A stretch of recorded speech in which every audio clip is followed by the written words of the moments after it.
fade out into a sardine. I thought you were going to say like a black... what was that? What were they called? Ooh, careful. This is the Black Abyss.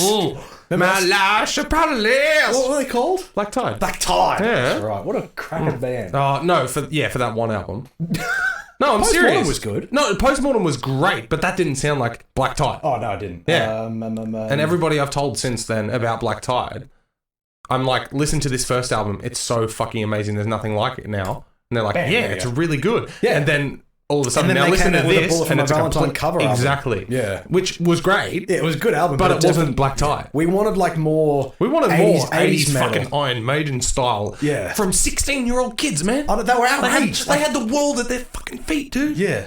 And now they're probably... At their toe tips. They're in the welfare fucking office or some shit. I don't know. Who knows what they're doing? Yeah, they had such potential. Yeah. Great 2 starting albums. And I think that the most recent one that I heard wasn't bad. But I listened to it once and I never went back. Yeah. You know, it was just like, didn't grab me. But like Postmortem and Light From Above. There you go. Like, dude. Great fucking Enterprise albums. is still like probably the greatest fucking song on that album. And Light From Above, the actual single song. Oh, Enterprise. So good. Yeah, Enterprise. Come on, I have to listen to it again. Yeah, dude, do it. You will not regret it. Back then, we didn't have Spotify and streaming. No. Back in I've the got day. the album. So I think, maybe I only heard like the few songs that I had access to. Exactly, yeah. Anyway, if we could play copyrighted music, I would happily put on Enterprise right now. Yeah, well, I know you're watching Black Tide, the band. Yeah, exactly, because you literally probably are you normal fucks now. Yeah. They started like an EDM he became a drumming DJ, and I'm like, yeah, good for you, but I mean, fucking, that's Give us not the metal. tunes, bro. Exactly, but no, they friggin' opened for Iron Maiden, Avenged Sevenfold, Slipknot, not Slipknot, Metallica. They opened for all of these bands. They couldn't even play on the Jägermeister stage at Download because they were underage. Yeah. Like, that's how good they were. Oh, man, I'm so heated about it. Ridiculous, so Did I leave myself enough Coca-Cola in this? Probably not. I definitely didn't. No, I think you drank it all during our Tenet review coming to YouTube very shortly. Yeah. And by very shortly, I mean in the next day or two, depending on when I get the thumbnail. Yeah. Just I'll be back with another can just to refill. No worries. I will entertain the masses. Cover my balls. I will entertain the masses. Hey, that's the masses. Don't say the number. Yeah. They can't see the viewership. I know you can, but it's fine. I'm just going to close that door. What did I do? I just deleted my entire thing. Oh, well. Shit happens. Anyway, ladies and gentlemen, how are we popping tonight? Are we popping good? We popping good, huh? We popping pimples like Dr. Pimple. Oh, God, no. You do that, I'll leave. Yeah. It'll be a solo podcast. Wouldn't be the first time, and hopefully it was the last time. It was. Have you ever thought about that? Most definitely was. What? Taking a night just to do it yourself? Yeah, I kind of want to because I watched you struggle and I'm like, fuck, I want to struggle. Yeah, you know how I had my moments where I get shit heaps wrong? Yeah. It happened at like the start and then I remembered at the very end. I was like, wow, I just spent the last hour talking about whatever it was and it was completely fucking wrong. I remember during the Tenet review, I was reminded of that because John David Washington, I think his name is, the main guy. Yeah. He was a producer on Eli Roth's classic, The Book of Eli. Was he? Yeah, this gentleman here spent half an hour just randomly talking about the Book of Eli, going, Eli Roth, and then just out of nowhere you see his face go, wait a minute. Oh shit, what have I done? I had that heaps wrong. Hey, but I had that moment in the Tenet review coming to YouTube. Yeah. I feel like a fucking moron for that one, but otherwise, it's fantastic. Well, I would assume that all the sound's coming through. It says it is on there, so... Yeah, I assume. Typical streamer thing to do is to check the video to see whether it's... Yeah, unless you're like a uber successful 1,000 air. Yeah, we good?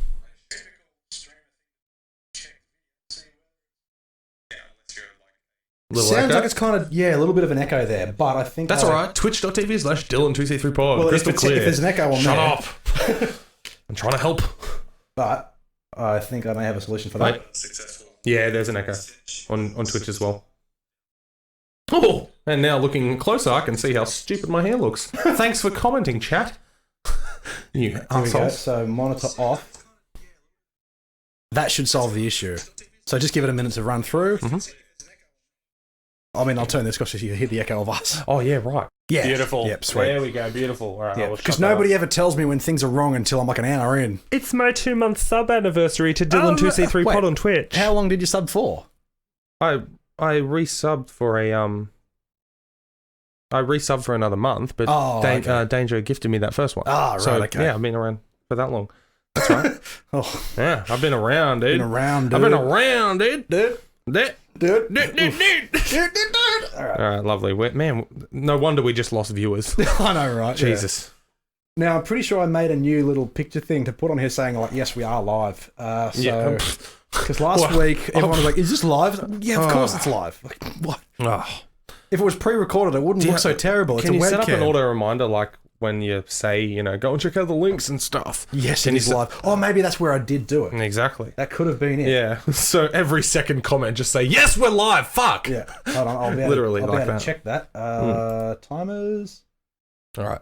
It looks less stupid when I don't. No, it didn't do it there, but pretty sure I made like a picture for it. This is quality. This is quality content.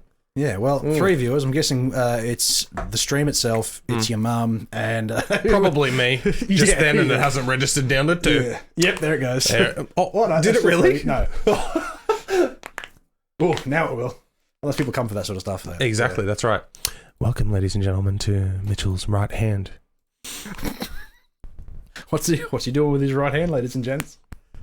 Did you enjoy that? That's right. Now it's going under the desk. If you hear a zipper, do not adjust your seats. All right. There's the live thing. So I go... fantastic. Insert the image. I go new image. This is quality podcasting streaming content right here of us being like, and then I add this in. Well, see, there we go. Up in the top corner, it says, yes, we are live. That's fantastic. It doesn't say we're live. It says, yes, fantastic. we are live. Yes. We are live. We are live. Yes. Yeah, no, cool, man. Got to check real quick if the chat is working correctly. Wait, I got a new emote that worked. Oh, it's a little poo. Nice. I should have that, shouldn't I? Maybe. Maybe. So I'm sorry. The poo is showing up there. Yeah. Yeah. That literally it describes the chat. It describes the content right now. Yeah. Yay! Look at me go. That was quick. Yeah. Nice. Internet, man. It's wonderful. Yeah. It is when it works. Yeah. Here in Australia, it's not so good. Well, that's already. Right. That's why I got taken by surprise. So. Beautiful. Is Beth here? Beth usually tunes in around at some point in the podcast. That's right. Oh, my computer. Taken by surprise. I'm sure it'll happen. Looks fine there. All right, I'll close down Facebook, and I suppose we should get started into some podcasting, I suppose. Exactly. Is it that Considering time? we're doing a late one, but yeah. Yeah. Is that your snap? I don't know what I just said. Oh, that's fantastic. Is it? I don't know. No, maybe. I'm not sure. You know what? I feel weird wearing shorts on the podcast. I don't have shoes on. Do you? I never wear shoes. I always wear shoes. Do you? Oh. Yeah, but I brought my lovely Van slip-ons. Yeah, right. So, no shoes. Yeah. No, I never wear shoes because it's too hot. But you can't really see the feet, but it's like, oh, you can see my knees. Well, it's just our chat sitting there, so I might make that a little bit smaller. It's just our comment. No, that's perfect. Welcome to the show. Yes. It is poop. The emote you see is the content you will be provided with. Yes. All right. Well, in that case, then I might make that so that way it goes away after a little while, instead of just sitting there. Sure. Do that.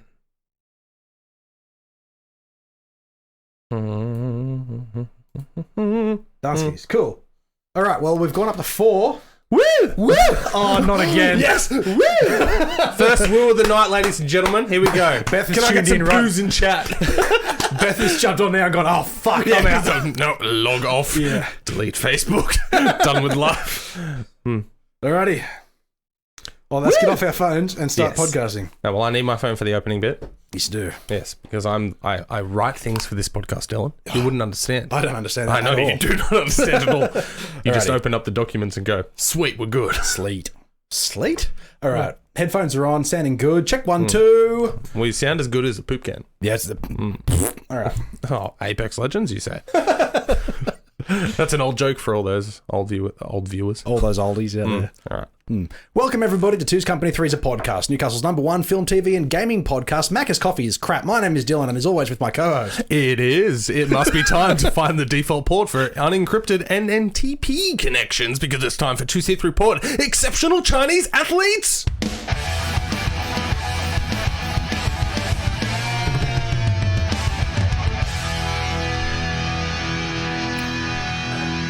Daddy, I'd like you to meet my friend Paul. Ribbed. Ribbed? Yes. I'm going quotes that are completely obscure you will never get. So take a stab. Okay, well, I instantly went to the movie Paul, and then you said, Father, meet my friend. Well, you said that first, and I was like, well, Daddy. that's out of the question. Daddy, and ribbed. And he's quite skinny and slender and slimy, so Paul would be slimy, wouldn't he? He's an alien. Yes, you are correct, but not with the quote. No, it's from The Blob, 1988. And actually, he was saying ribbed because the father that he's being introduced to works at the chemist where he bought the condoms to go out on the date with his daughter that night. Exactly. Ribbed, Classic quotes, ladies and gentlemen. Here we go. Yes. Anyway, welcome everybody to another episode of Two's Company. What? It's a podcast first, son. Come on. Welcome, Talk to Mitchell, me. to another episode of Two's Company, Three's a Podcast, Newcastle's #1 film, TV, and gaming podcast. As we mentioned, my name is Dylan, and with my co-host... Mitchell, and it's wonderful Wednesday time. It is the freshest news of the week coming to you, and then what we've watched at home. It's going to be a cracker of an episode with many a rabbit hole, I'm sure. Well, I hope so, because in terms of the news, we've kept it relatively light. Now, the reason by choice. Yeah, well, that's the thing. Like, there is a lot of news out there. But as we say in most episodes before we get started on our Wednesday's topics, a lot of the news that is out there, I don't care about. Exactly, that's One of the big hitting topics this week across the internet and YouTube and the interweb landscape is actress and actor, as we called them last week. We don't differentiate the two. No, that's right. genders. If we say actor, it's not a gender thing; it's the profession. We just don't know. Yeah. Well, anyway, actress Bella Thorne has got a bit of heat this week. Have you heard about that? I absolutely have. Before we jump into that, do we want to jump into the Black Panther? Well, before we do that, do we want to do a little bit of homework? Oh, that sounds good. Let's do that first. Absolutely. Anyway, What have you got? You can find us 2C3 Pod on for I know. Yeah. Oh my gosh, the structure is out the fucking window this week. Absolutely. All right. Cool. What do you got for us? We've got Facebook, Instagram, and Twitter. All you have to do is to find us is search 2C3 Pod or Two's Company, Three's a Podcast with punctuation. Simple. But to make it easier for you, 2C3 Pod. Exactly. Simple as that. But wherever you're listening to us, thank you for your continued support. We appreciate it greatly. Whatever platform you're listening to, you will find us there, 2C3 Pod. And if that platform allows for a like, a share, subscribe, a follow, a review, anything like that, greatly appreciated. Please do that. But of course, we have our cliche slogan, which we say every week without fail: Podbean, Spotify, Apple Podcasts, and of course, YouTube. Big summer boy. Now, if you want to support the show as well, outside of just listening to this podcast, absolutely, you should definitely do that. No doubt. You can go find us on Patreon as well. We'll get into that in a moment. But we also have a little bit of merch over at tpublic.com and redbubble.com. Of course. If you want a little bit of physical merchandise outside of just listening to our wonderful voices, you can certainly go there and support us. Absolutely. But we'll get more into those towards the end of the show. And we do have PayPal as well. But like we said, end of the show. So, kicking off the show, should we kick off with probably the sad news for the week? And Bella Thorne. Yeah, I know. She's ruined. back in the news. Absolutely ruined the app. But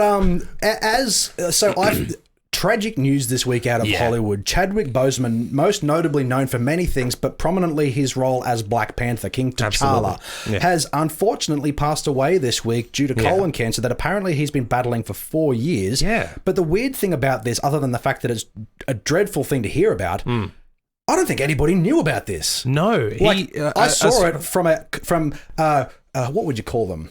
Our friends over at what are they called?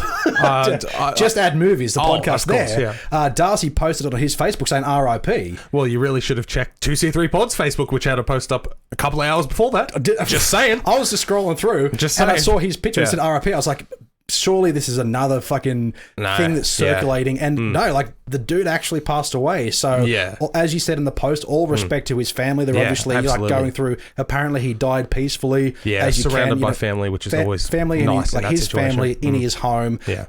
He was in his early 40s. I don't know how old. 43. 43. Now, I think it's safe to say that legitimately 99% of people or 100% of people have been affected by cancer in some way. Yeah. Whether you directly or someone in your family or just someone you know about. For me personally, it's fucking everywhere. Yeah. You know, like with my wife's family, my family, my one of my best mates, my best man. Yeah. You know, that it's fucking everywhere, and it's a tragic thing. Not only that, and I'm sure like with your line of work as well, I'm sure you've come across like particular health issues people need covered and things of that nature. Oh, yeah, I've heard some of the war stories of those survived and those who haven't. So yeah, absolutely. It's an absolutely fucking horrendous disease. Fucker of a disease. Yeah. And, you know, next time there's like a big sort of charity thing on, I think we should jump on that. Absolutely. You know, to try and raise some more money for it. Actually, I was planning on, I know it's not for that in particular. I don't think, I'm not sure, but I wanted to bring up to you off air, but you just buzzed me at my memory. Now's the time. November. Let's do November, dude. Do you see how I'm growing this wonderful beard out? Yeah. I'm growing the dirtiest chopper stash for November. Yes. And you will have a much more impressive one than my porn star's terrible one that I rocked for a little while there. I'll be rocking that mustache no later than next week. Don't worry about it. Is it safe to basically assume, though, 2C3 Pod, Dylan and Mitch are going to be doing Movember? Oh, I'm starting next week. As I said, I'm gonna rock this thing for the rest of the year. Oh, hell yeah, dude. Yeah. Absolutely. All on board. I love that. Awesome. Yeah. But back to this. Taylor.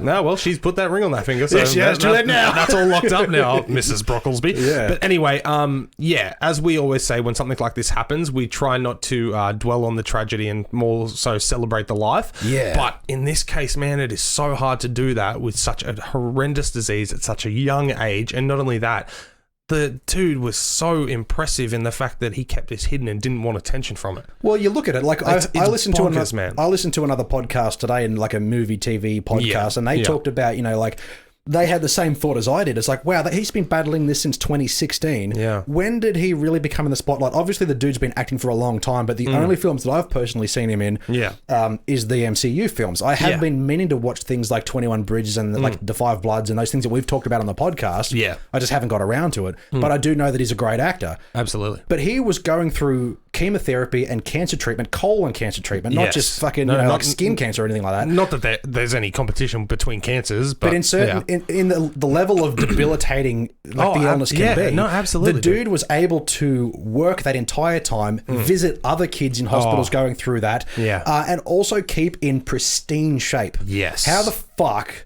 does somebody keep that fit going through that kind of treatment? I have no idea how he's managed that, man. But I mean, for so long too. Yeah, so I'm guessing like it was probably like a ditch effort to be like, I'm going to do as many great things as I possibly can in the time that I possibly have if something goes wrong. And unfortunately, on the 28th of August, so only 2 days ago as of this recording. Yeah, that's exactly right. Tragic passing. But talking about his career as well, he really got into the limelight in 2013 with a film called 42 about Jackie Robinson, the great baseball player. And from there, that's when he got Get On Up, the James Brown film as well, and then Gods of Egypt. And then we look at Captain America Civil War the following year in 2016. Yeah, he played a great Batman in that. Wait, did I say Batman? No, I'm just saying like that version of Black Panther in that film is like such a great Batman. Yeah, right. No, I'm just saying, like, it was really good. Yeah, no, that's fair enough. So I imagine that would have been... Don't at me, I know what I'm saying. That would have been the highlight of his career when Captain America Civil War came out, because he knew he was penciled in as Black Panther. That came out in 2016, so he would have been filming that in 2015. Could you imagine the highs and the lows that he faced that year? That's what I'm saying, a huge Marvel character come out, and then also being diagnosed with that cancer. Yeah. That I just can't imagine what he's gone through and what his family's gone through, but I mean, he never stopped working that whole time. And say what you want about Disney being like the big money hungry conglomerate that they are. Yeah. I mean, obviously it's a sort of thing that obviously no general population like you and I knew about this. But surely when they were setting that in motion, they may have known. I don't know. Because he would have had treatment. He would have had, surgeries possibly. Of course, but you never know what kind of things his agents can pull out for excuses and stuff. And That's true. Maybe he even not in a bad way, but threw a family member under the bus and said they had issues, so he had to go support them or something. Possibly, but that's who's going to say no to that? It's a pretty hard thing to sort of hide. But so whatever the situation may be, the way I look look at it, it's like surely Disney would have known that he had some medical things going on, and they were still okay with him continuing his role as Black Panther and having plans for the future. You know, they didn't just go, well, this dude's suffering from a particular illness, which, so see you later, let's cast somebody else. No, that's right. They were still able to cast the best actor for the job and continue it on. I'm just wondering what they're going to do with the future Black Panther projects, because there is supposed to be a second in the works. Man.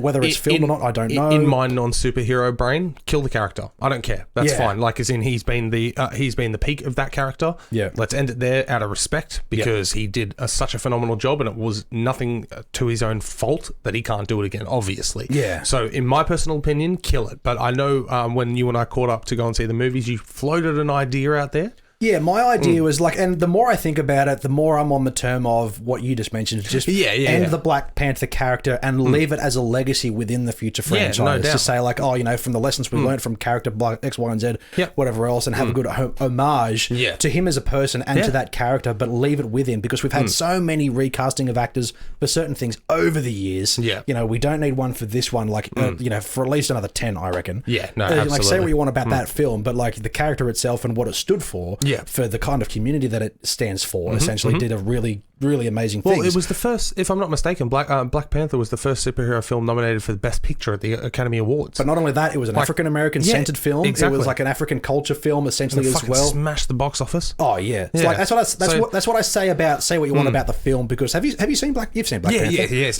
The final act, the CGI was like thrown out the window, but the film itself and Michael B. Jordan playing the villain as Killmonger was unreal. But that's where I come back to, and that's what I said after we watched, or was before we watched Tenet. Yeah, I think it was before Tenet, but I thought I just threw it out there, the idea of, well, if they are planning to continue the Black Panther character, if they do, what about the idea of having, I'm assuming Chadwick Boseman's like one of his friends being Michael B. Jordan, to come back to play that character, because his character as Killmonger has been killed off. That's right. That's the only kind of respectable way that I could see them continuing that character. Everybody would know what they're doing. No, of course. Like everyone would be like, okay, we know what Disney's up to. This isn't a cheap shot. No, exactly. But the more I think about it, I think, you know what? Just leave it. Leave it. Like, leave Black Panther as it is. Chadwick Boseman has done what he can with that, obviously, and he's done a great job. Don't recast him with anybody else, regardless of who he's friends with, or who regardless could possibly of connections play the character. or out of respect, doesn't matter. That's right. Just leave it there. Yeah, no, absolutely. But anyway, our most sincere condolences to his family, and our thoughts are with them, because, at that kind of age as well, being a family man, I just can't imagine going through that. Yeah. Be terrible. Yeah, terrible. Absolutely. But anyway, all right. Yeah, on to some more tragic news. Yeah, exactly. Back to that Bella Thorne thing. Yeah, so Bella Thorne, okay? So she has single-handedly, taken the... how old is she? She's like 22? 22, 23? I don't think she's that young. Oh, I feel like she... You do that. But anyway, so she has single-handedly attempted to shut down... indirectly shut down, exactly. I should say. One of the... 22, fucking hell. I told you. She looks older, She's a man. baby, dude. Yeah, she's a baby. She looks 30. It's gross. She's a baby. But oh, it's not gross. But anyway, so she has single-handedly basically attempted to, like, without fault, tried to shut down OnlyFans, which... Now, that name at the moment, I think it has a perception of it's just a place for guys to go and whack it. And that's fair enough. Guys and girls to whack it. Guys and girls who use it. So, no. Guys and girls as to go. customers. Okay. And actual content creators. I know a few, so I'm just saying, I know nothing. Okay. All right. I know no one or nothing that I'm aware of. That's but if there is, But anyway, all right. So basically, she is teamed up with a filmmaker to experience what OnlyFans is about in the sex worker industry. Is that what she's saying? That was what she was saying before she even launched it. Okay. So she was like, for, I believe, a documentary series, not for a role, and trying to get into that world and kind of understand it. But by doing that, she posted a nude on Twitter the year before and it went up in flames. Exactly, that's right. But anyway, she's joined this, made a fuck ton of money, a record amount of money through the OnlyFans organization or website, I guess you could say. Yeah. And then through that as well, she tried to charge people $200 for a nude and stuff like that. And because of what's happened there, and then people being like feeling wronged about the price that they've paid for what she actually did end up offering, they OnlyFans has decided there's a pay limit on individual payments, and then tips and stuff have been limited as well. And now, because OnlyFans, while yes, it's mostly used for masturbatory purposes, at the same time, this is actually a very sincere way for sex workers to earn a living, you know? It's not just sex workers. It's also the average woman who wants to put themselves out there and earn kind of like a fan base, essentially, and earn a bit of extra cash. Because the people I know who have done it, the handful of them, they've made quite a bit of coin. And they're like, they're not YouTubers or they're not... No, they're not personalities. Like exactly. That's right. So it's a legitimate way for people to make money online. And she's gone and done this, and then immediately they've had to set these boundaries of caps and limits to tipping and how much people can pay per particular object and things like that. And she's basically ruining these people's fucking income. She's fucked it up big time. And the how that happened is that she put on, like, there was like a special ticket item on there for $200 a pop. That's right. And it would reveal a more nude photo of her or video, whatever it was. Anyway, she starts to peel a skin up. Everybody reveal the layer. More nude? Here's my rib cage. I'm talking about reel the scales underneath. Anyway, but yeah, so she's put up this advertisement saying, hey, pay $200 for this extra explicit photo. So all of the people that are on there have gone, shill, here's the cash. The photo was uploaded and it was just her in lingerie. Yep. And that's a few million fucking dollars for not only her, but for OnlyFans. Mm-hmm. And they've had to refund it all. And they've gone, well, fuck. They've taken a big hit. So they put the cap on it. But now the problem is every other content creator on there is now suffering from that, because there may have been those on there who do offer those level of incentivizations, which now are going to be restricted, and it fucks up their income. Exactly. But the biggest issue out of all of this is through all of these refunds and back pay and stuff like that that OnlyFans is having to do, they've had to dip into their big, massive bank account, and through that, they have told the other OnlyFans people who use it that they won't be getting paid. Like, I think it was weekly or maybe fortnightly. But they've changed the pay scale. They've changed it to 30 days. Yeah, and monthly. That's fucked up these people, because they have been expecting this income on these particular days, whether it was weekly or fortnightly. Yeah. Now, all of a sudden, it's changed to 30 days. And she's like, I don't know anyone. For someone who doesn't know anything about it, you certainly know a lot about it. Because I read the fucking article. Because I'm like, oh, Bella Thorne's attractive as shit. Oh, she's got an OnlyFans.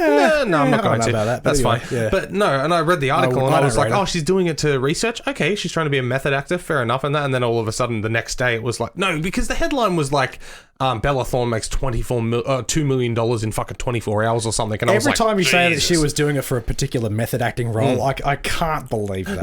No, I'm not saying it was. That's what I heard, because she was working. But the original article was like she made $2 million in 24 hours, and it has joined it for the purpose of learning about this, working with a director. And I was like, okay, right. Is she trying to be a serious actor or something like that? And then the next 22. Day, I can't believe it. I know. I'm looking at photos of her right now on Wikipedia, Google, and I'm just like, what? Exactly, that's right. And then you look at her like filmography and her credits and stuff, and it's like, what the fuck is this? She's done a lot. What the fuck is this? I know, exactly. We've discussed it before, and it was like, oh my god, her credits are huge. Like, there's a lot of them. But The Babysitter was like 3 years ago, dude. She was like 19 in that. The Duff. Yeah, The Duff. That was like 4 years ago. She was an actual teenager in that, and I didn't realize. I thought she was like 30 playing a she was like 29 with 3 kids. Yeah. But anyway, so we've spent way too long. Hey, dude, as we said, rabbit holes, and this wasn't even in the notes. I just wanted to put it in there. It wasn't at all. All right. Yeah, so that's a thing. Feel free to look it up if you want. If you've joined Bella Thorne's OnlyFans, feel free to share some research with us. Some research would be good. So let us know if you get your refund. Let us know if you get your refund or you got the $200 pick and whether it was worth it. I mean, come on. Hey, some people are into that. But speaking of being into things, axes into wounds. The first one you've got on the list this week is a remake on the way. Yes, another one. Hollywood just seems... Before we go too deep into the episode this week, now we're actually on to real topics. I do want to say that last Wednesday's episode was very Dylan heavy, because it was all about DC fandom and all that sort of stuff, and I just went ham, and you were like falling asleep. So barely.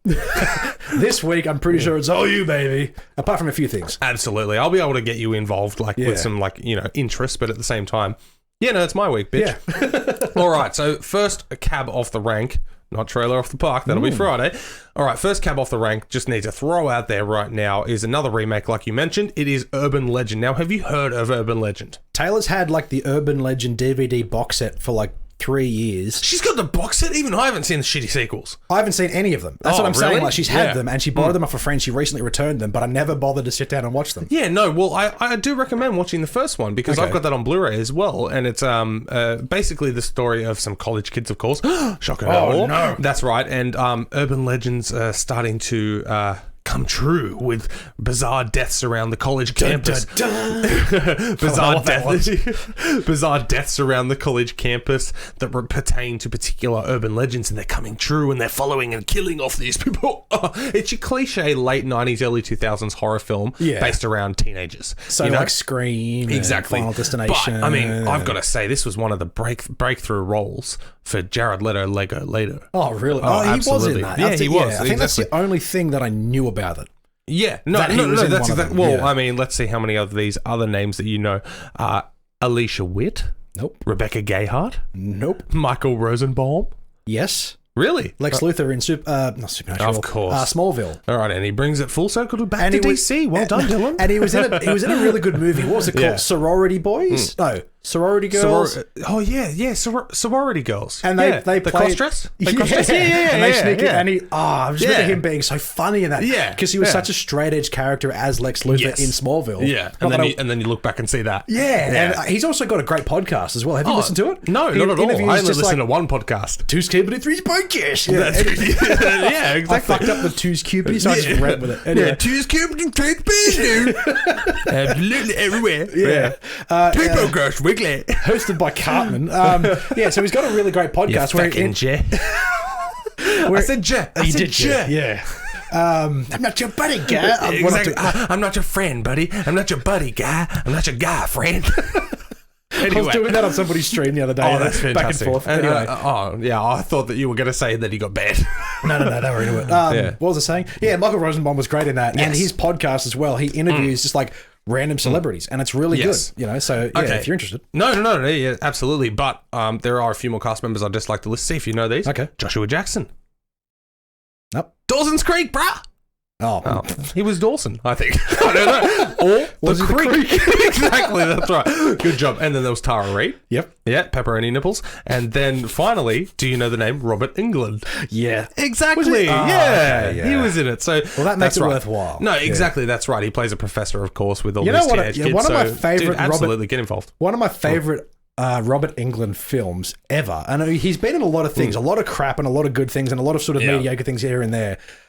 Zombie Strippers, I think it was called. Yes. He played the DJ. Yes. And it had Jenna Jameson. And exactly. What a movie. Exactly. What I know. a fucking movie. It is the movie. most cliche fucking perfection of horror and titties. Oh, yeah. It's like zombie, comedy, horror, violence, everything above and below. It was just fantastic. Exactly. It is fantastic for what it is. But anyway, of course, Urban Legend is getting the cliche Hollywood treatment there. There is no word on release date, but I assume probably next year. Yep. But other than that, man, I'm totally on board with this because I do enjoy Urban Legend. I have watched the Blu-ray a couple of times. Yep.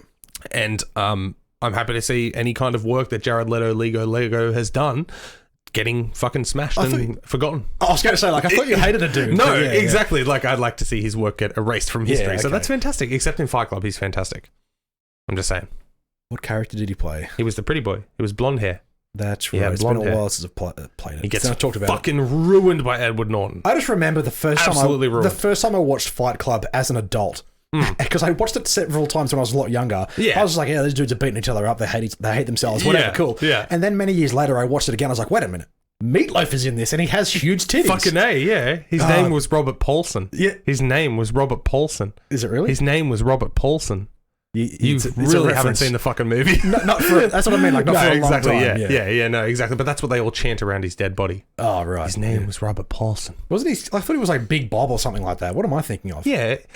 No, you're completely right. His name is Bob. Right. That's what I know him as. His name is fucking Bob, but he joins the club, and then they change his real name. He gets fucking murdered, so they take his body back to the clubhouse essentially, and that. And Edward Norton flips out, and he's like, "What the fuck are you guys talking about? Like, this was a real person. His name was Robert Paulson." And they're all like, "Yeah, his name was Robert." Yeah, they take it way out of context. And Edward Norton's like, "Fuck!" Just like you don't fucking get it. Yeah, exactly. It's fucking great. Fight Club.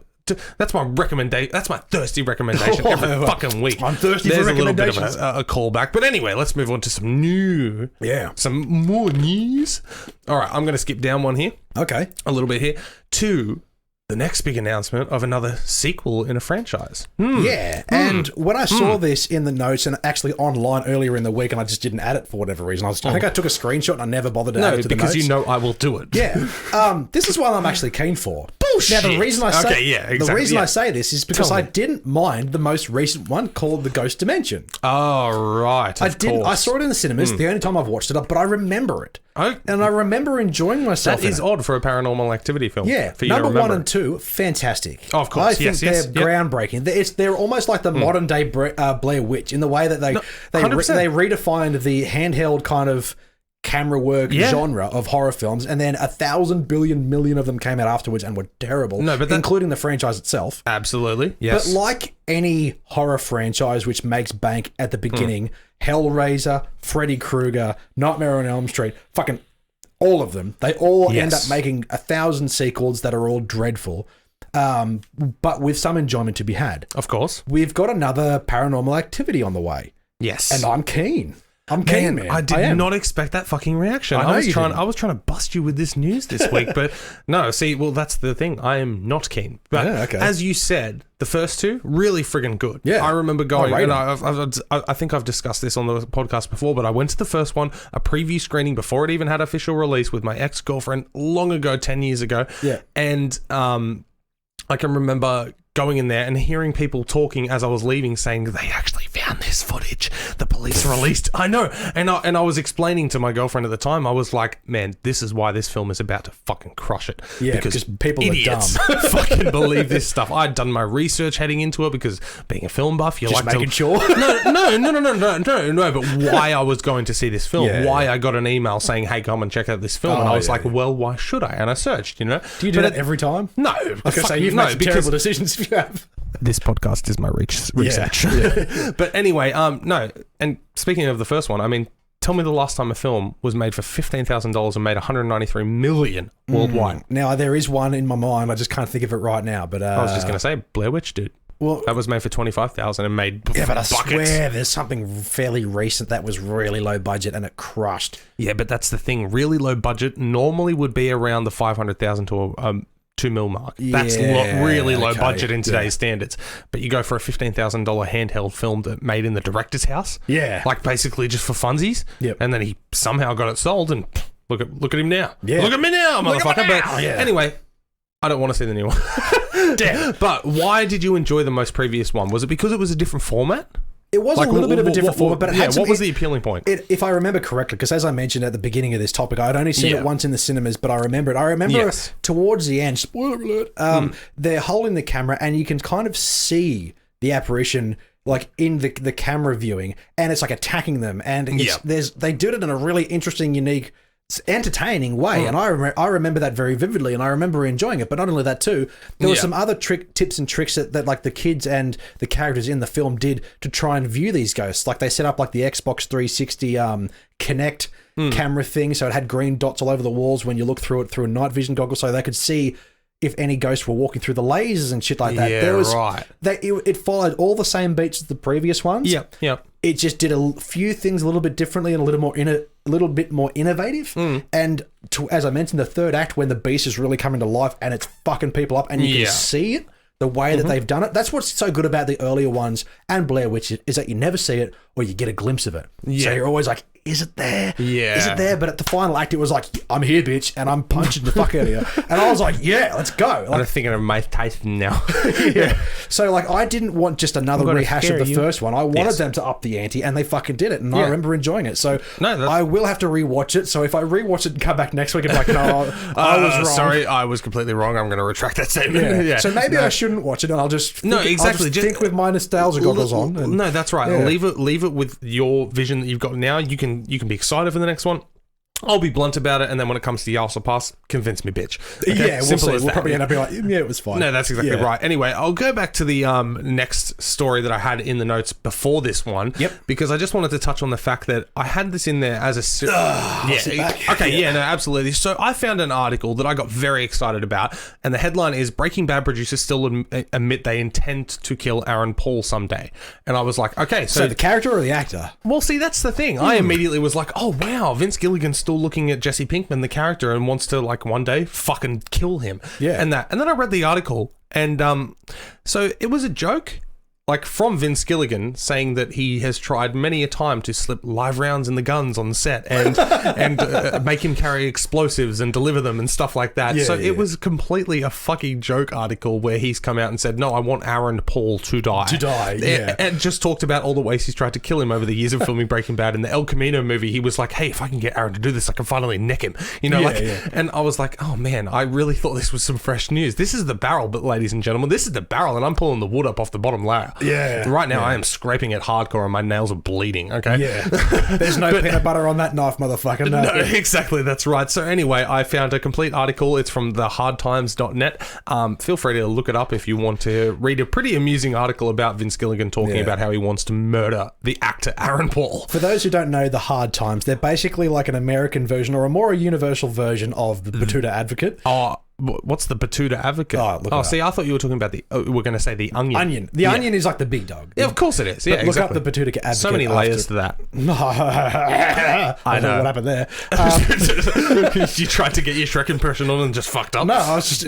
no, I know. You just... My Onion impression. Yes, exactly. All those layers falling apart. And hence why I'm crying in pain right now. Definitely look up the Batuta Advocate. You'll like it. It's an Australian, like Western Australian version of that, basically. Yeah, no, exactly. But anyway, if you're a fan of Breaking Bad, it is a pretty funny read, but I mean, it's not enough news to carry on the segment. So speaking of moving on to the next segment here, another one which you put in the notes for this week, which I still haven't caught up with, but it is in my to-do list. Okay, we'll say that. So this pertains to American Horror Story, and now that you say I haven't caught up with, please refresh my memory as to what you have seen. I know we only spoke recently because we talked about Ratchet in Trailer Park, which is by the creator of American Horror Story. So please refresh me as to what you've seen of American Horror Story. I thought you were going to say, so please refresh me as to what you've seen, because I don't know where I'm up to in the notes. No. That's where I thought you were going. I know where I'm going, motherfucker. We're professional here, killing time. I've seen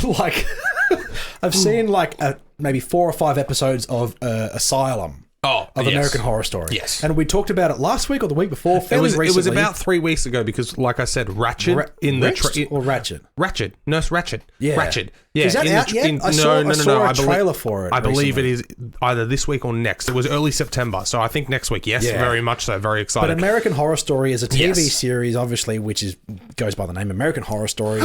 All the same characters, all the same actors playing different characters throughout the different seasons. Of course, there in have been different some situations. who filtered in and out, but and I haven't seen much of it, and it's right up my alley, and I really should just fucking binge the shit out of it all. So you said you've seen portions of Asylum, is that correct? Yes. Okay, yeah. Well, I highly recommend going to Murder House, the first one. Just watch the first season because it seems like a standalone season, and it just seems like a show. And then, if you're ready, jump back into Asylum and watch it all the way to the end. Okay. There's an amazing plot twist with a couple episodes to go on. Yeah, what they do. Exactly, that's correct. And then skip Coven. And then go on a freak show. Freak show and then Hotel. Fantastic. But anyway, so season 10. Season 10. I remember watching Asylum week to week. Season 2. Like, holy crap. Is that season 2, is it? Yeah, Asylum season 2. Well, so I'm way behind.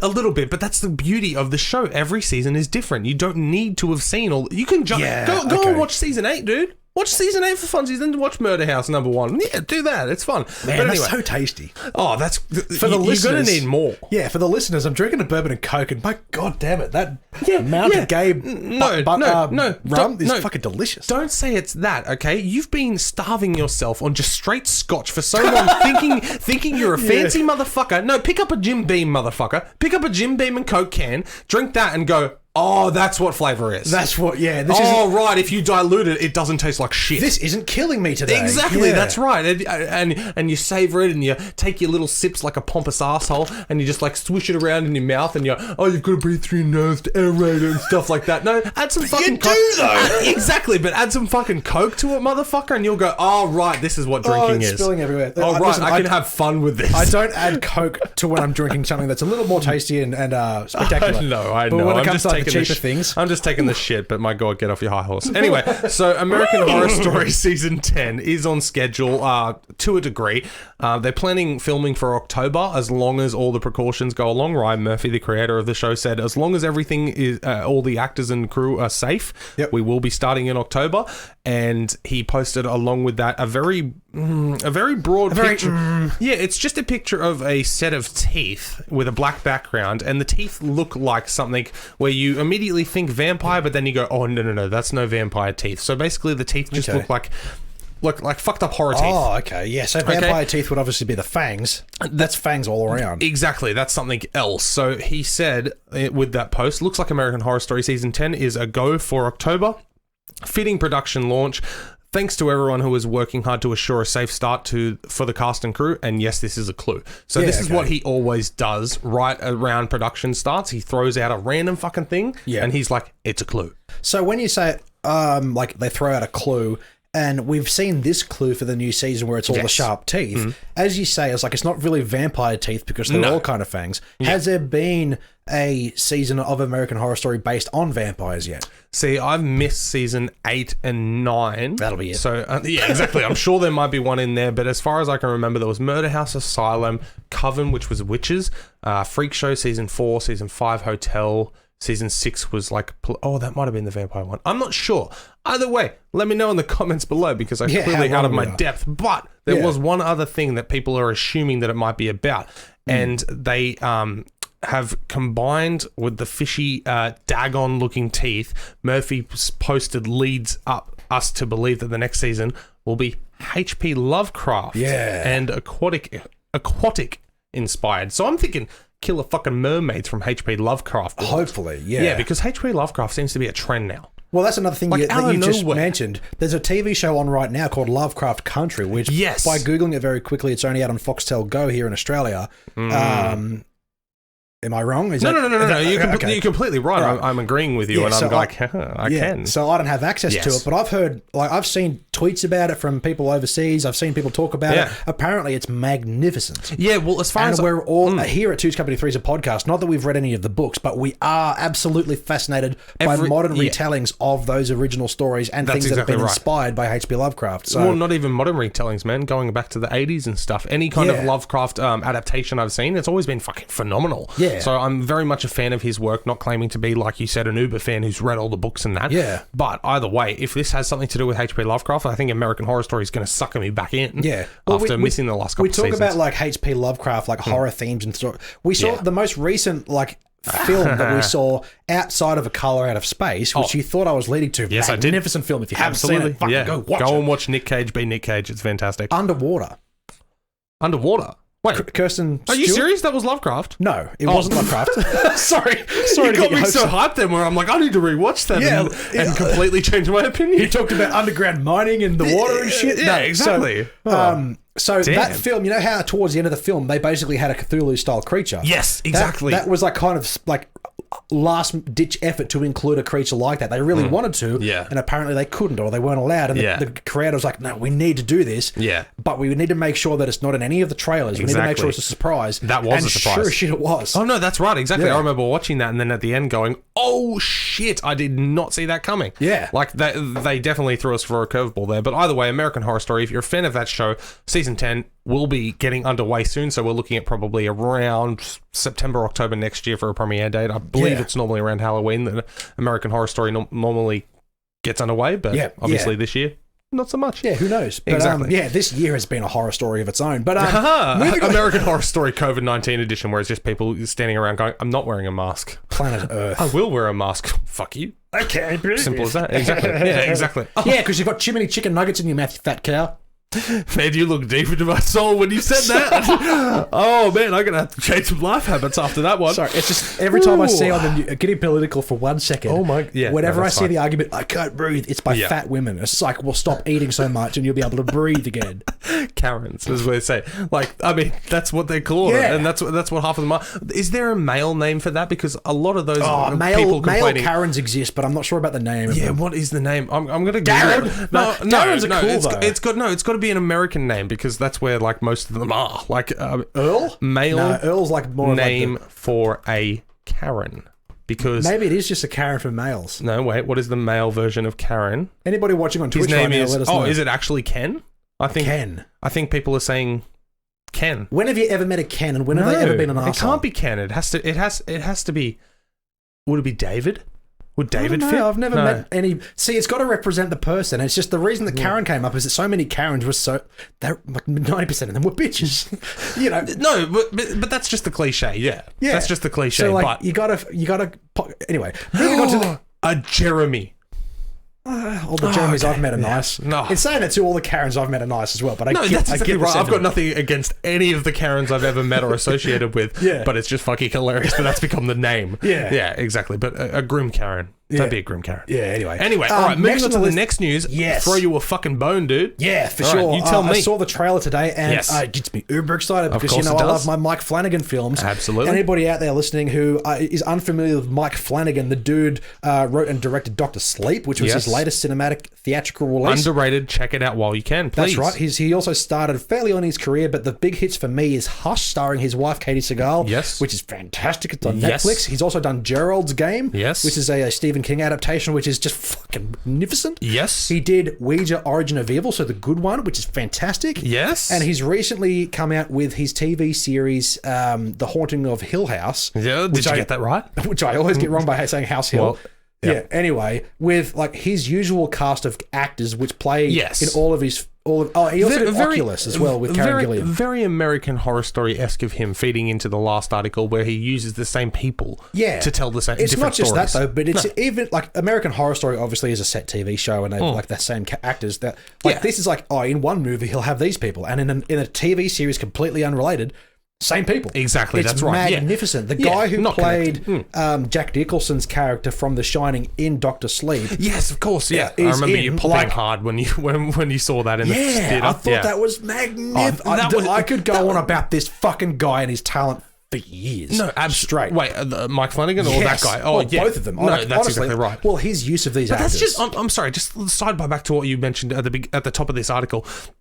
That's another reason to go and watch Dr. Sleep. If you've seen The Shining and you haven't seen Dr. Sleep, what the fuck are you doing? Because there is that incredible fucking scene with that guy. I don't know his name. My bad. I don't know the names either. No, exactly. But where Jack Nicholson's character resurfaces, and it is fucking phenomenal. It is fucking flawless. There was not a moment in there going, they're just trying to copy that. No. It's fucking his own spin on it. Dr. Sleep is fantastic, man. And that scene, it is a payoff. That is a payoff to the whole movie. That's fucking fantastic. Yeah. But if you haven't seen The Shining, you can watch Dr. Sleep without having seen it. Look at us go. We're so excited. That's right. We're so animated. Twitch.tv/Dylan2C3pod or Facebook at 2C3pod. My God. Yeah. Anyway. Ow. Let's go for a high five, but my hair was backwards. Yeah. Anyway. Microphone's angles. It's not... Yes. There we go. Anyway, Mike Flanagan, horror film connoisseur, has done nothing but fantastic things his entire career from start to finish. The only film that I've seen of his that I wasn't overly sort of invested in is Oculus, starring Karen Gilliam. It was the one about the optometrist. I don't know. It was about mirrors and stuff. Okay. I assumed it had something that's to do the with only one eyes. that didn't really grip me, but the rest of his work is magnificent. But after the great TV series that was Haunting of Hill House, we've now got The Haunting of Bly Manor, which in the same vein as all these other things, same cast. Yes. Not entirely same cast. There are new actors in the trailer that I have seen, which I don't recognize. Yep, of course. But I don't think this is a direct sequel either. I just think it's set in the same universe. Yeah. Because it's about... am I boring you, am I? No, I fucking saw your Nobody heard that though. Why would you call that out? Yeah. Anyway, I'm getting fancy because we're talking about a manor. Yes. Anyway, the trailer has released today, and it's got your fairly cliche, typical, spooky noises and ghosts and little girls and dolls and things like that. But the fact that this is going to be stretched out over a series, I know I don't watch a lot of TV series from start to finish, but man, I am committed to this dude. Of course you are. Like 110%. It says here. The official synopsis goes like this. The Haunting anthology series revolves around Bly Manor and the lives of its inhabitants, both living and dead. Ooh. The Haunting of Bly Manor stars Victoria Pedretti, Henry Thomas, that's the guy. Yep. Olivia Jackson-Cohen, Kate Segal, which is Mike Flanagan's wife, lead actor You of said before Hush. Katie Segal, and I don't want people to get confused with Futurama. I know, they're basically the same. I'm just saying. name. Yeah, exactly. Married All with Sons of Children, Anarchy. Futurama, Sons of Anarchy. Exactly. Not that one. She is married to the creator of Sons of Anarchy. And beautiful women. Oh, absolutely. Fantastic. Exactly. It's just one small letter that changes Katie Segal and Kate Segal. Very different people, though. Yes. But anyway. Tania Miller, Rahul Kohli, Benjamin Evan Ainsworth. If I remember correctly, that's Invisible Man. He was also the the guy who was struggling with drug addiction in Haunting of Hill House. Oh, okay. The older gentleman, he was like the brother of the family. Anyway, Emily Smith and Amelia Eve. Yes. So that's what are the odds that the last two names is Amelie and then Amelia? They're exactly the same with an A and an E. Yeah, exactly. You were like Emily Smith, and then you're like Amelia Eve. I'm reading two words at the same time here, trying to skip through the sentence, and it messed me up. Anyway, now, I assume there is a full-length trailer coming because it was just a short teaser that has been released so far. Yeah, it only goes for a minute, so it didn't qualify for Trailer Park. I'm just letting you know. That's right. No, that's cool. I'm happy to talk about it now because I guarantee there will be a full-length one in the coming weeks. But what we've got is exactly what this says. It's a series around the Bly Manor and the inhabitants of its living and dead. So kind of like Hill House, people are living in this house amongst the spirits of the dead who have, like the people who have passed there, and they're being haunted, blah, blah, blah, blah, blah. Absolutely. I'm just interested to see how that interweaves with the characters that are living there, because that's what made Hill House so fucking good. Oh, I have influence. No doubt. You haven't seen it? Have you seen it? Oh, duh. This is going to be another moment. Yeah, here we go. Dude, if you haven't fucking seen it, I was avoiding that the whole time. Yeah, I know. I know I say this like every week. Yeah. But do yourself a favor, man. It'll change your fucking life. That's fine. How was High Tension? By the way, it's available on Shudder. How was VHS? Okay. All right. Moving on. So, how was 12 Angry Men? It works very well on my display cabinet. Exactly. But anyway. So Haunting of Bly Manor. Yes. Do yourself a favor and go watch Hill House, and then be excited for this, because God damn it, the dude knows his stuff. Yeah. No, absolutely. But that's definitely one to look out for. All right. The next one is all you as well, my friend. What's that? We're talking about Netflix's new series that they're going to be releasing. So there's been rumours or semi-confirmed rumours about a Resident Evil series coming to Netflix, and now it's kind of finally been officially talked about. And if I'm not mistaken, it's called Resident Evil Take Me Back to the Raccoon City, where the babes are pretty and something rather. Anyway, it's been a while since I've heard that song. The zombies have umbrellas and the bats are pretty. I don't know. Anyway, watch out, Abba. The Resident Evil Netflix series has been confirmed now as a live-action series based on the video game, obviously. Awesome. Produced by Constantine Film, which are the same company that did the... Constantine? With Keanu Reeves? I don't know. Maybe.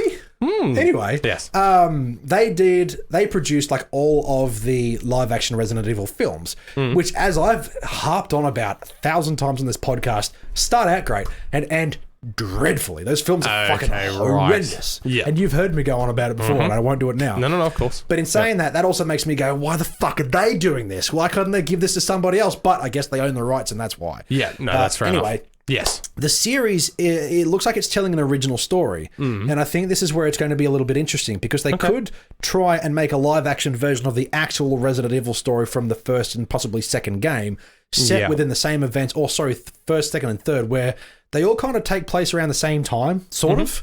Within like Raccoon City and like the Arklay Mountains, I believe they're called. That's the events. Yeah. Anyway, this is going to be telling the story of sisters who are daughters of the main antagonist from the Resident Evil franchise, Albert Wesker. Okay. It's going to be telling the story of his, I believe, twin daughters, Jade and Billy Wesker, while they moved to the Raccoon City, which is apparently being rebuilt after they nuked it. Okay. Because Raccoon City, where the zombies went haywire, and Umbrella just went, you know what?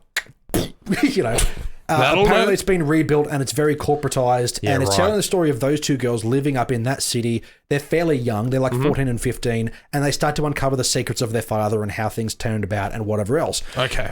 Which is an interesting original concept, and we always talk about the idea of original concepts. That's great. Yes. But at the same time, as I just mentioned, why can't they just get the original story? Why can't they just go, hey, there's a story about this crew of like the STARS members, which are like an elite like police group. Yeah. They crash land a helicopter. They go into a mansion in the middle of this place to get away from zombie dogs, and then they uncover the secrets of the mansion, find zombies, and then realize there's an underground bunker, and bam, Umbrella. Yeah. That's a great story. Just tell that. Yeah. But they can't, obviously, or won't.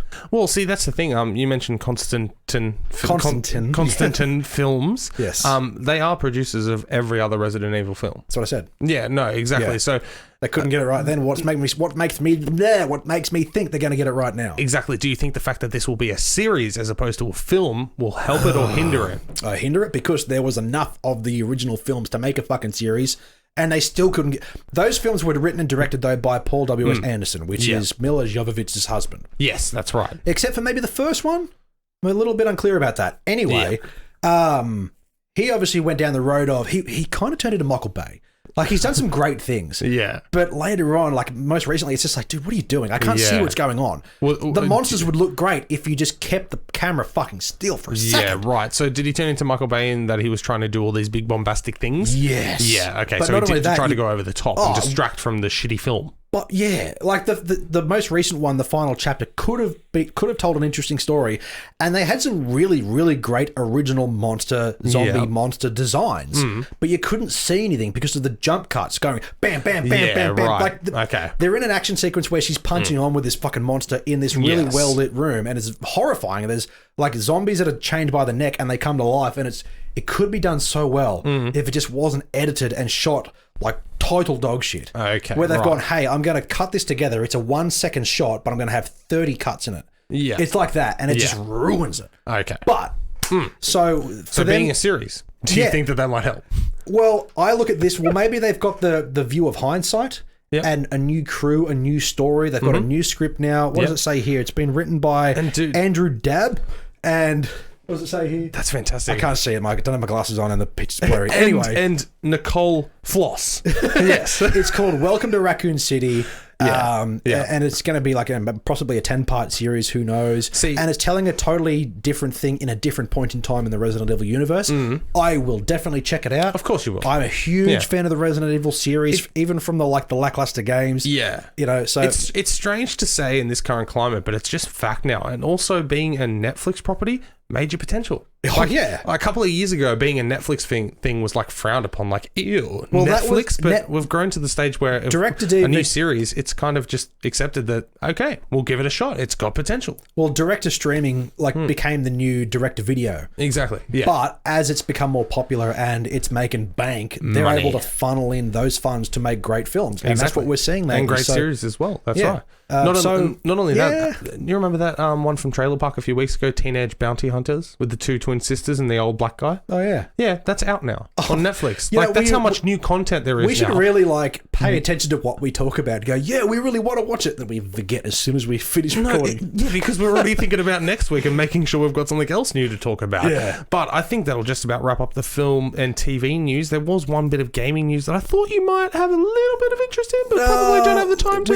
have interest in. We've got a little bit of time. I'm just saying, like, as in general. Yeah, a little bit. So, you put it in the notes. Absolutely. Well, it looks like there's going to be a Call of Duty Warzone new mode called Zombie Royale. Yep. Which intrigues the hell out of me because back in the day, Black Ops and World at War, zombies was the most fascinating and biggest draw for me in those games. Those games are fucking unreal. And now I'm a fan of Battle Royale games. I'm a fan of Battle Royale game, and I even downloaded Warzone, but I still haven't even touched it. Yep. But bringing a zombie mode to Battle Royale, it's got me very intrigued to actually give it a shot. I don't think this is the first game to do it. I believe that, I may get this wrong, but I believe PUBG had a season or something where there were, like, you know, when like most like battle royales where they have like the bombing section or whatever, there was like zombies at a particular point. I'm pretty sure it was PUBG or it was a different one. Well, see, that's the thing. Fortnite has had zombies as well. Maybe that's what I'm thinking of. Yeah, like one other one has done it. Yeah, and they would spawn randomly, but it was just an event basically. This seems like it's an entire game mode dedicated to that. But not only that too, but Battle Royale kind of started with the concept of zombies in the first place with like DayZ and State of Decay and those kind of games. Yeah. So, and I think Call of Duty Zombies, the franchise,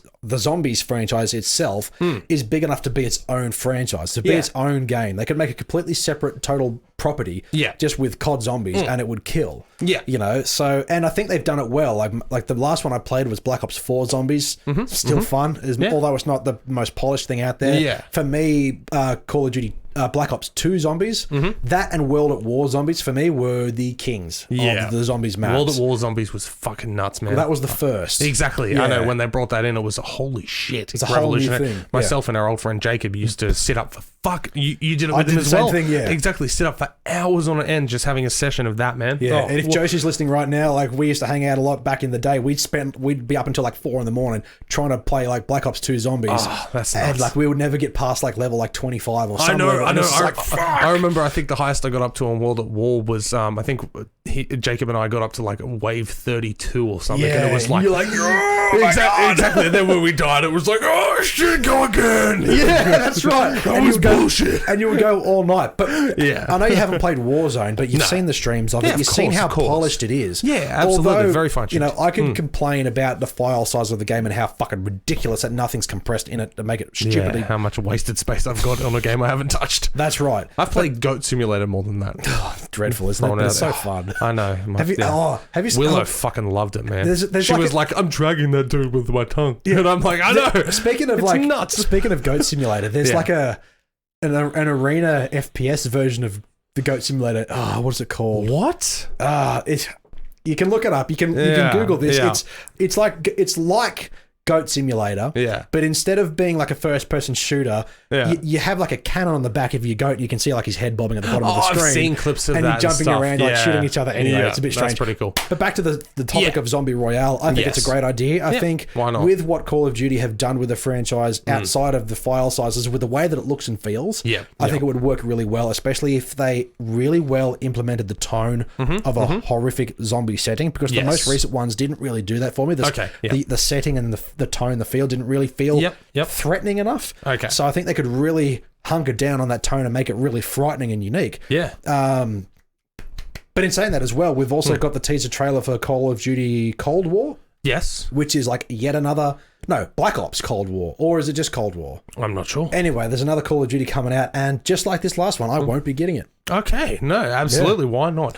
Well, I think that'll just about wrap up the news then this week. Absolutely. What have you watched, Mitchell? Did you want to touch on anything first because you said it wasn't much? Yeah, very brief. Jump on that. I got the chance to rewatch because I've been thinking about it for ages, and especially off the back of all the DC stuff, Batman news and all that we've got recently. I rewatched Batman vs Superman because I could. Okay. And my thoughts are still the same. I was like, you know what? Maybe I might see That it was fantastic. Should have won the Oscar for Best Pictures. well, everything was great except for like some of the plot points were like, no, this is still dumb. The fact that Superman like convinces Batman to stop beating the death out of him because he said save Martha is so dumb, because Batman wouldn't know Who the fuck is Martha? Martha is Superman's mum. Oh. And Lex Luthor has kidnapped her to convince Superman to go kill Batman to save his mum. That's the end.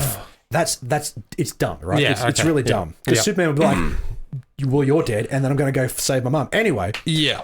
And then he goes, Batman's about to stab him through the chest with a kryptonite spike. Lovely. Because he's winning. Ben Lovely. Affleck Batman for kicking his ass, which is great. Wow. Yeah. Yeah. And then he goes, save Martha. He's like, why did you say that name? And it's just like, why wouldn't he not say, save my mum? That makes heaps more sense. Yeah, exactly. Like, Batman would be like, oh shit, this dude does have a mother. He's not just an alien. Yeah, that's the true. whole thing. Batman Yeah. looks at him and goes, well, he's an alien who could burn Earth down like that. Yeah. But if he says, save my mum, that's why I'm here, instead of going, save Martha, it's like, come on, dude. Like, what do you know about her cooking channel? yeah, that's right. Because Martha was also Batman's mum, and he's like, oh my god, we got the same mum name. Oh, that's my God, we're actually brothers. What's up, man? That's the resolution, and it's Right, like that's the superhero equivalent of touching tips.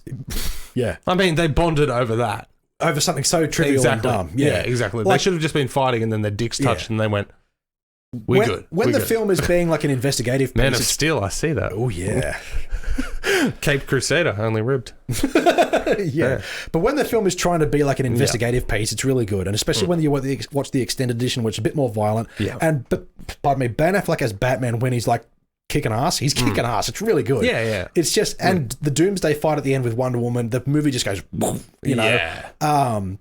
But the first like 2/3 of the film is where it's really strong. Yeah. And yeah. especially when you watch the extended edition, everything makes sense. Yeah. But yeah, so overall, like I still enjoy it, and I still watch it for those action sequences and for what they were going for with those characters. It's just that there's plot points sprinkled throughout, which I'm just like, ugh, that's still dumb. So anyway, that's what I watched this That's week. what you watched. All right. Anyway, I've watched two things I haven't seen before. Oh, excellent. This Very week, good. all right. So as I mentioned to you off air, I got the new to Australia streaming service Shudder which is just full on horror and thriller and that. And I've had a browse and I'm so excited to sink my teeth into. I've been waiting for fucking Shudder for years. Yes. Every time I go back to it, because I get the emails being like, of course, watch this now. When I click on it, it's like, not available in your area. It's like, bitch, it's from New Zealand. Yeah, no, but anyway, it is here now and I've signed up for the year. I've committed full hog into this and I'm already stoked because I was browsing through so many things I can't wait to check out. And then all of a sudden I stumbled upon 1982's Australian horror outback futuristic world thriller Turkey Shoot. Okay. Now, Turkey Shoot is basically set in a dystopian future where the government reigns supreme and they basically enslave everybody. And if you don't comply, you go to essentially, it's not a prison, it's like a camp to, I can't remember the word. To shoot turkeys. Essentially, you become a turkey farmer out in the outback with Bruce. No, you go to these camps and basically they are to train you to be an obedient slave, essentially, to society. Yeah. And they do whatever the fuck they want to you because there is no rule other than the government and the rich and the wealthy. So it's about a few of them who get sent there. And then essentially on this particular Turkey Shoot farm, plantation, whatever you want to call it, the person who runs I like the poster. Oh, dude, it's fantastic. Yeah. The person who runs that place, they invite wealthy people to come and hunt. So they release. Okay, so it's kind of like Hostel in a way where it's like a rich people kind of go towards. Dude, 1982, man. Like, no. I'm just measuring the similarities between like what we've seen recently. In Hostel, they go there to torture and do whatever they want in a confined space. This is literally because there's no laws anymore besides what the government and the rich and wealthy say. They say, all right, here you go, you four. Here's your freedom. You get released tomorrow morning. But we'll give you 3 hours and then we're going to come and hunt you. Yeah. And if you survive until sunset, you can go. That's a super interesting concept. And I nearly activated my free trial today, but I didn't. I was planning to do it like tomorrow because I was like, I'll look into this when I've got an extra 5 minutes to think about it. You know? But no. Knowing that it's available now. Exactly. Knowing that it's available, and not only that, man, I'm already sold. Like I told you, this was the equivalent of impulse buying at the supermarket. I saw it and just hit play. I was like, I've been waiting for this for fucking years. So good. Like, so having it at my fingertips is fantastic. It's the cliche 80s. It's got the awesome blood, the like over-the-top bombastic eccentric characters and then the gritty like hero and heroine, it's great. And also there's an abundance of titties for a little bit. Excellent. Being an 80s horror film, that's kind of just a given, the budget 3.2 million. Did you know what the box office was? What? 321,000. Exactly, because nobody wanted to play it. Because it was like banned. Being so brutal in 1982. But anyway, so Turkey Shoot is fantastic, and check out Shudder if you're into the horror scene because there are endless options, and I'm so stoked. There's so many originals as well, which took me by surprise, but I'm stoked about that. Anyway, speaking of originals to a service and stuff, the other one that I got to watch this week, all 5 episodes that are available so far, Ted Lasso. Yes. Now, Ted Lasso we spoke about on Trailer Park a few weeks ago. Jason Sudeikis, created by Bill Lawrence and Jason Sudeikis himself as well. So the creator of Scrubs and Spin City and Cougar Town, teaming up with Jason Sudeikis for this awesome story about Ted Lasso, an American football coach, gets hired to coach an English Premier League soccer team, and he's never coached soccer before. I gotta say, this is the best thing I've seen this year. Wow. Yep. Holy shit. Yeah, dude. That's Apple. Apple Plus. Yeah. Apple TV Plus. And if you buy a new iPhone and you've started a new contract, every phone at the moment is getting a free year of Apple TV. So a free year. And I think it's because at the moment there's probably only a dozen originals at the moment, including movies and TV. So they don't have a lot of original stuff. It's only $5 a month normally, but it's free for the next 12 months for me. And over that time, I imagine they're going to add a lot more. Basically, it's a glorified rental store, and then they've got some originals. So I'm not paying for it, so I don't care. Ted Lasso is fucking brilliant. It is so goddamn good. The humor in it, the story that they're telling, it is all original. It feels authentic. It feels so good. And I have never laughed so much consistently in a TV show. And then also, end of episode 5, the fucking show made me cry. Really? 5 episodes deep. Wow. And I'm that emotionally invested in that last scene of that episode. I'm like, you motherfuckers. So they're not even halfway through this first season. There's 12 episodes. Goldfish died, and that's what made you cry? Because I know you cry like... You're crying right now! No, I'm not, motherfucker! I'm not. It's just the lights. No, so shut the fuck up. No. Legit, dude. Like, the humor in this is so fucking good, and it's so funny, and it is a captivating story. You get attached to the characters very quickly, and then just out of nowhere in episode 5, it's like a really really great story. There's an emotional moment and like the high of all highs for this dude over there. And then the crushingest of lows at the end. And you're like, what the fuck are you doing to me? Yeah, a couple episodes have been directed by Zach Braff as well. Oh, cool. Yeah, exactly. Being friends with Bill Lawrence, of course. But, man, Ted Lasso, if you have Apple TV or Apple TV Plus, whatever it is, or you're going to get a new iPhone, take advantage of the Apple subscription, jump on board, watch Ted Lasso. Each episode is now coming out Friday, so I got to wait week to week, which fucking sucks because I binged 5 in one night. That's how they stretch it out. Remember when they used to release everything straight away? I know, and that's what they're doing now. They're going to stretch it out while they don't have a lot of content, and they've got me hooked. It's already been renewed for another season. And very good. I watched those 5 episodes and then was like, wow, I'm in awe of how good this is. I'll go and check online, went on to IMDb, 8.6. Yeah. Everyone's raving about it, and I was like, good, okay, I'm not alone here. You know, like, yes, the consensus is out. Ted Lasso is fucking fantastic. Sudeikis is bonkers good. Yeah, okay, good. Great I fucking expected show. nothing Great less fucking because show. the trailer looked great. I expected good things, but for some reason, it's better than I expected. It's great. Well, that's great. It's great. Ted Lasso is fantastic. I'm going to rewatch the 5 episodes before the next one. I'm just saying, it's so good. Cool. Well, I'm going to have to get myself, I'm not getting myself a new iPhone, but I'm going to have to get Apple Plus for a month and check it out. Yeah, exactly. Maybe there's an account you can use. Yeah, maybe. I might just also wait until it's all out. Or did you say it's all out? No, that's right. No. There's still another 7 episodes to come. So 7 weeks? Oh, I know. 2 fucking months they've got me hooked for. I'll wait. Anyway, but is there anything else you've watched this week? No, that's all, man. Well, that's been our show, ladies and gentlemen. Thank you, everybody, for tuning into this. Happy Wednesday. Woo! We will see you on Friday. We've got a bit of homework to do before we wrap up the episode, but you can certainly find us on social media. All you have to do, I know we've got a long name, Two's Company, Three's a Podcast. There's a reason behind it. Feel free to ask me when next time I'm on stream, because I get asked every time, and there's a reason for it, but all you have to do is search Facebook, Instagram, and Twitter, @2C3pod. You don't even need the @ when you search. No, just 2C3 pod. And not only on social medias, but any kind of platform. You're obviously listening to us on your preferred platform, and that's fantastic. If there is a way to like, share, subscribe, follow, review, do whatever you can on that platform, it all helps us out so greatly. We appreciate it so much. But we do have a cliche slogan, which we have to throw out there every week. Podbean, Spotify, Apple Podcasts, and YouTube. YouTube, big summer Bly. I've been waiting for you to fuck me over with. No, I've committed to not being a cunt. Oh, sorry. And then all of a sudden you're like, you fucked me over, and I just sounded an idiot. Anyway, YouTube, big summer blowout. Yes, for sure. You can support the show as well if we're back next week by finding us at Two's Company, Three's a Podcast on tpublic.com or redbubble.com as well. You can get yourself a little bit of merchandise. Not easy to obtain right now, obviously due to COVID, but you can still order some things on there. Some things do come quickly. Exactly, you get yourself some fridges, some magnets, some t-shirts, some fridge magnets as well. Of course, and of course, stickers. Wheelbarrows, yes. Absolutely, but not only that. And the dirt comes with that too. Oh, nice. Landfill does come with it, yeah. Oh, okay. I was going to suggest that it came with shit, but that's the content of the podcast. Yes. Anyway, we do also have Patreon, of course. We have 3 very affordable tiers, and if you're watching on the live stream right now, here it is. I just went to patreon.com, 2C3pod, bang. All of it's right there. 3 affordable tiers, producer, hero, and legendary.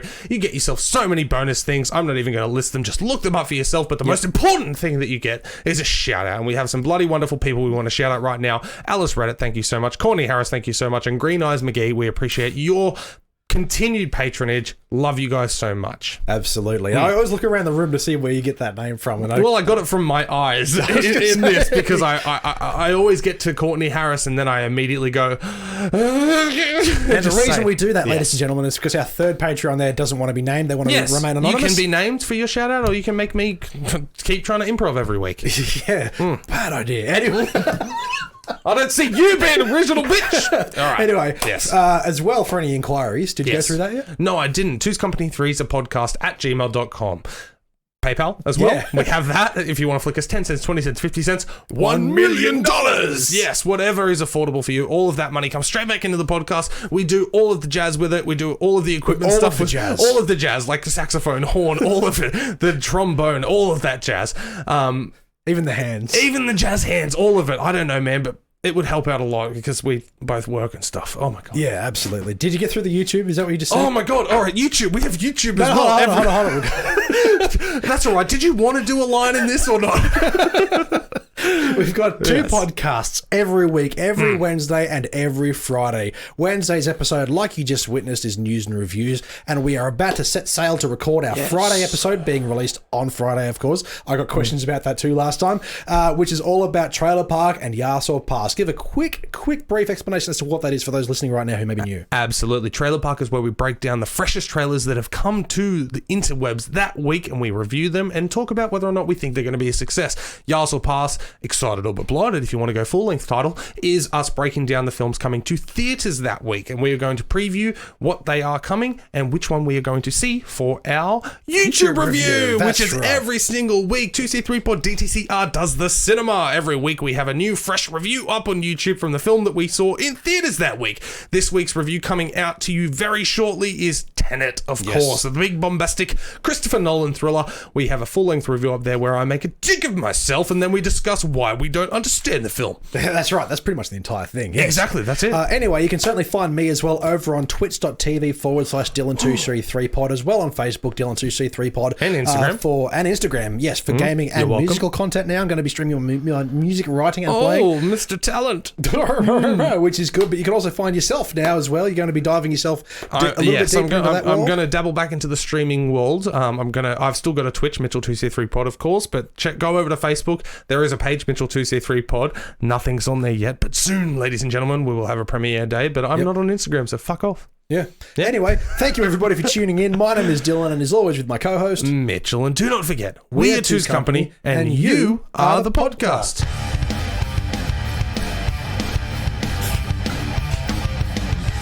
Alrighty. What'd you do with it? What'd you do with the questions? Me? Wait, yeah, would have been. Yeah, you touched it. I thought you were sitting on them then. No.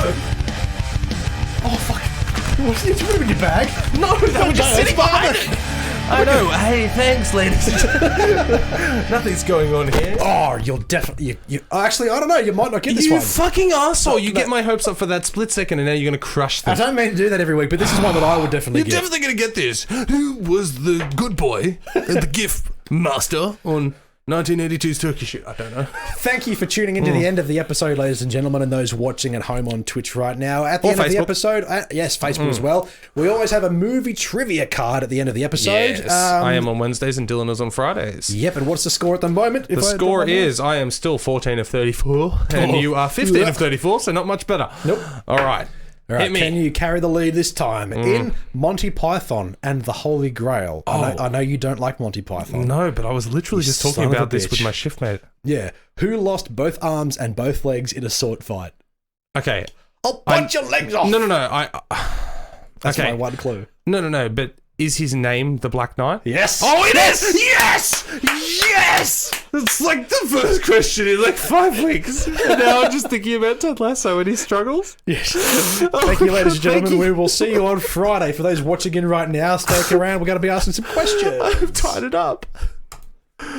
Oh, wow. You got there, man. I know. I was just like, I know he's a Black Knight. Is he the Black Knight? Yeah, he is the Black Knight. I didn't think you would get that one because I know you don't like Monty Python. No, I don't, but I remember scenes. Scenes like, we're the nicest they need. You know, that. You love that. Well, grow up. Nicest they need. Yeah, no, I just don't get it. Like, stickers? Yeah, no, I was explaining on the weekend with my shift mate that the funniest part of that movie for me is when the two guys are standing outside the castle watching the horse in the distance, and they're just like, you see the horse off in the distance, and they're just like, he's eating an apple. Yeah, and then it's like, and they're just like, what? And then it cuts back and fucking stabs right there, like that jump. It's the same. He's eating an apple. It's just the same clip, and he's just like, yeah, exactly. That's right. Just watching, and then just out of nowhere, fucking. It's so good. It's great. It's so good. But the rest of the movie's second of Monty Python is fucking brilliant. Oh man, I just grew out of it. Love it. I don't know. Anyway, who have we got here tonight? We've got Ron90X from Twitch has had a few comments in there. Nice. I don't think they're still here though. If you are, let us know because we are live and we will answer some questions. Exactly. Otherwise, we're going to a break to get ready for Trailer Park, and then we'll be back in 20 minutes. But if you're here, talk. Yeah, please let us know. Exactly. While we're preparing for the next. Does that say Tom Cruise?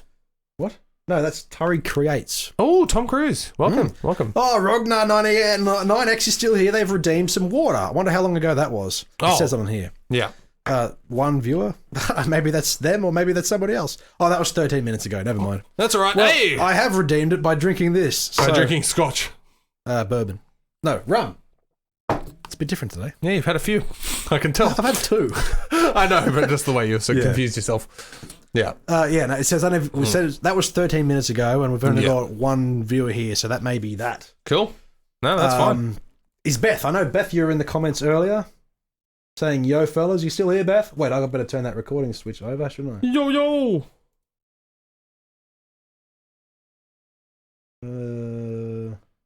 All right. Well then. Here we go. So that's disconnected so I can export without issues. Good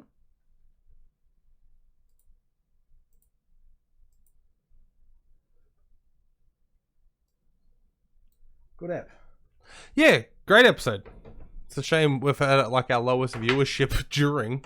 Yeah, I know. Hey, Josie, she's on Facebook. Hey, it's me, guys. Hello. Yay! Welcome, whoop, madame. whoop. Tuned in at the right time. We're paying attention. Yeah, not focused on making a podcast. That's right. Yes. All right. So we started out pretty quickly on this one, didn't we? Yeah. You just kind of started talking, and I was like, okay. Welcome. Yeah, that's right. Macca's coffee is shit. Wait, what did I say? I didn't say my name at the beginning of the episode. Didn't you? You were like, my name is. You said Macca's coffee is shit. My name is Dylan, along with my co-host. It is. That's right. Yeah. That's right. You did say that. Yeah. What did Josie say?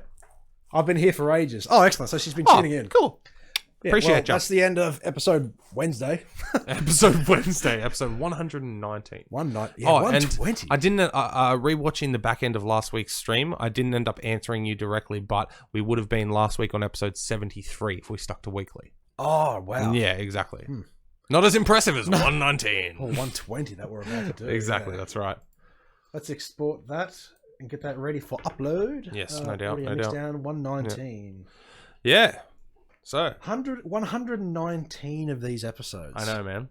That's insane. That's a lot. It is. It really is. Yeah. Especially considering, like we always say, like when we switched over to 2 episodes a week, we said we'd hit about 45 each. Wait. Oh, no, never mind. It's fine. No, is it still going through? Remember, see how on there it's like in the red? That's because it's picking up that signal. Remember how last time it was like... Wait, is it doing it for the stream? Oh, okay, I've good. turned it off and I've swapped it over. Okay, so you saw it maxing out and was like, oh shit. I was like, oh no! Oh, that's fantastic. But yeah.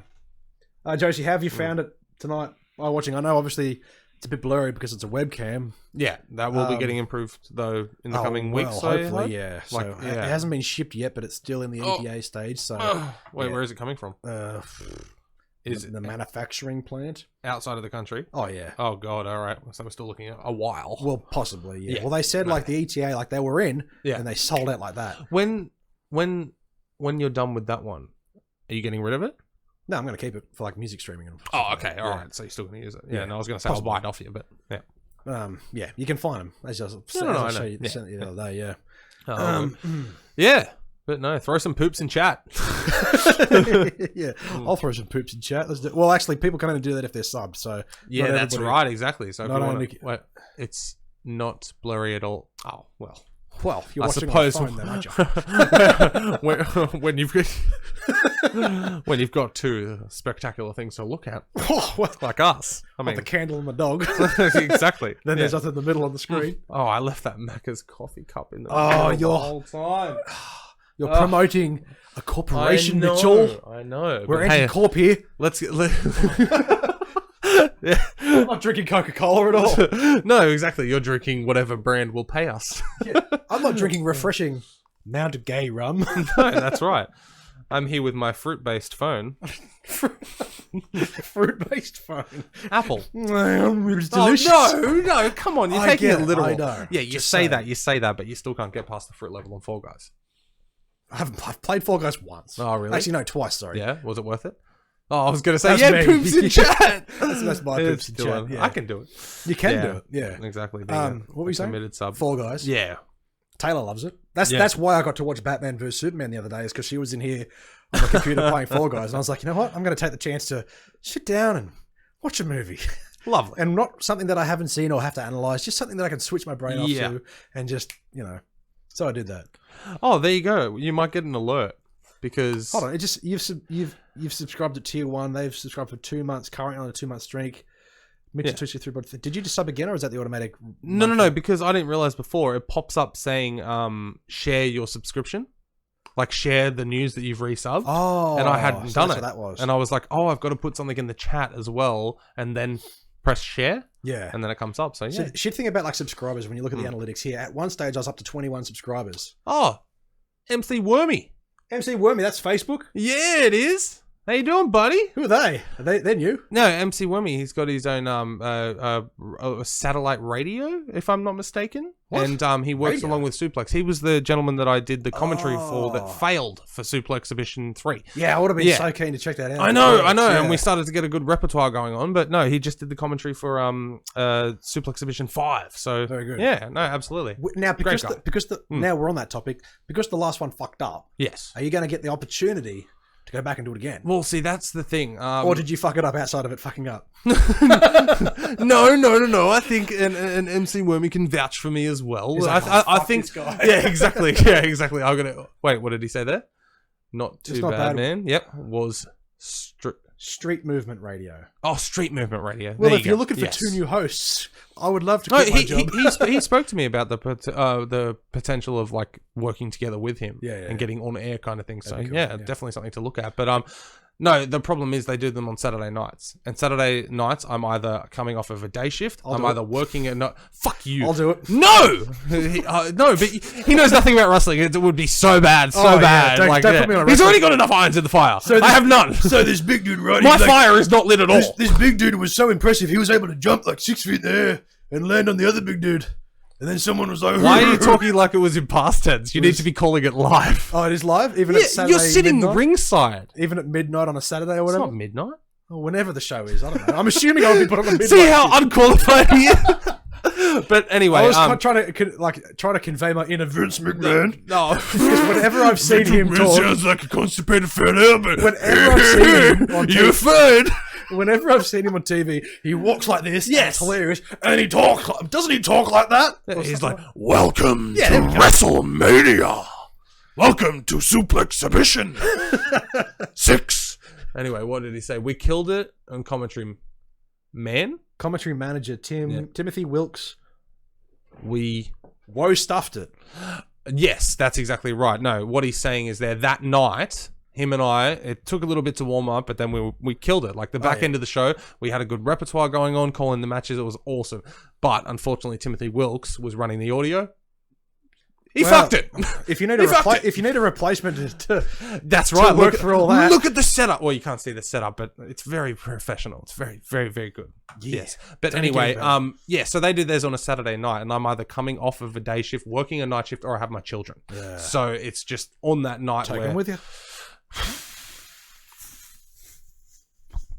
Not bad. Not bad. Yeah, no, but no, nice to see you tuning in, dude, and stay involved and stay active and stuff like that. Appreciate the share in the group as well.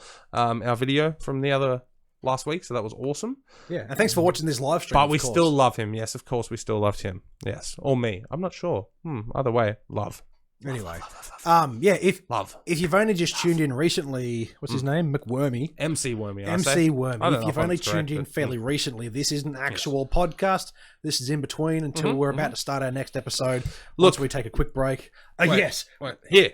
Not recording. And we are live. Yes, and we are live. That's right. I can do that. And you can listen to the podcast. There's the logo right there. That's right. So, we've just recorded Wednesday's episode. So tomorrow's episode, that's exported right now. We're about to prep for Friday's episode. So we'll take a brief intermission of about 10 minutes or so. Yep. And then we will jump into recording Friday's episode.